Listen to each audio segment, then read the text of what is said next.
Elizabeth? I live in Northern California in a town called Hayfork, and we live in the forests. And my dad, he had a logging business, and he had to shut it down because they're setting aside the forest for the spotted owl. And this is my school yearbook, and I've highlighted the names of the people, of the kids like me whose parents will lose their job because of the spotted owl. And I just wanted to know what you're going to do to try to help people get their jobs back. You all see this? It was not a setup, I wish to assure you, Mr. Brown. You all see this? All the yellow names here highlighted? Anybody else here know what she's talking about? The spotted owl controversy? David, do you understand it? What is it? What's the issue? Well, there's the spotted owl's natural habitat and the wildlife is being threatened by, loggers and, who cut down the trees. It's like in the northwest of the United States. It's like, that's a lot of people's living, and they take the trees and produce timber that all of us use, every day. And now, since the owl was being owl's habitat was being threatened, environmental groups got the forest to be set aside as a preserve for the owl, but but then when that happened, it hurt a lot of loggers who make their living off of that. So it's kind of a tough situation. That's a good description, Elizabeth. What happened?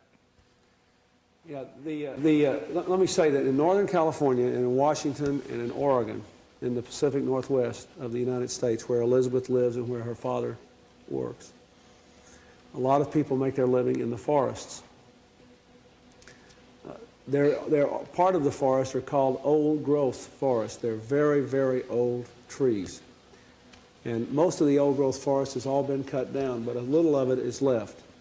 And there's some logging in that. And then, as Elizabeth can tell you, there are forests sort of rimming the old growth forest where their trees are newer, where some of the land is being ordered to be set aside for the spotted owl. We have a law in the United States called the Endangered Species Law, which says that if an animal is placed on that list, then it has to be protected, even if it costs some jobs to protect it. So there's been a big fight going on for the last few years about how much land should be set aside to preserve the spotted owl and how much land should be left alone to log in the forest. I want to make 2 points to you, first of all. And let me say, I live in my state, Arkansas, has over half the land is covered with timber, so I have a lot of personal friends who make their living the same way your father did.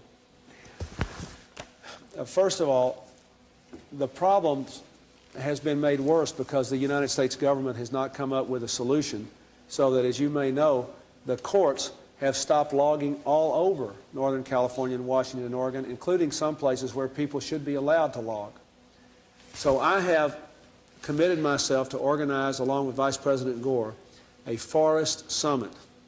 And the Secretary of the Interior, Bruce Babbitt, in particular, is doing a lot of work on that now. We're trying to set up a forest summit out there to bring all the people together to try to come up with the best compromise that will permit us to save not just the spotted owl, but this other point I want to make is the old growth forest that remains and still let people log. Let me say it to you in another way. We could remove all the restrictions on logging tomorrow and even put more people to work. Not only secure your father's business, but we could put more people to work. But then in a few years, we'd have no trees at all to log.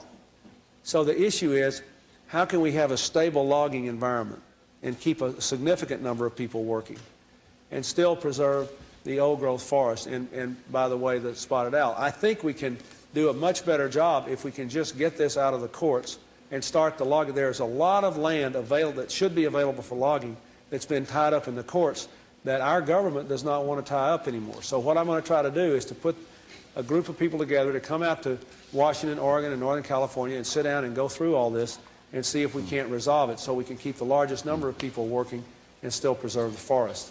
Okay. What were we going to say? But the land that they set aside, like there's lots of lightning up where we live, and there's lots of dead trees. And if we don't go in there and cut the dead trees down, it'll start a fire and burn it all down. That's right. There are a lot of problems with, I agree with you, there are a lot of practical problems with what has been done.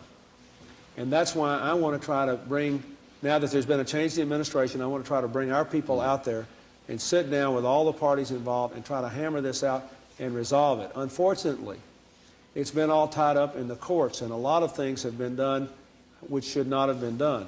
And I believe, all I can tell you is I'm going to do the best I can to preserve the diversity of the forest, the old forest up there, because most of it's already gone, and we can't afford to let it all go, and still provide a stable logging environment.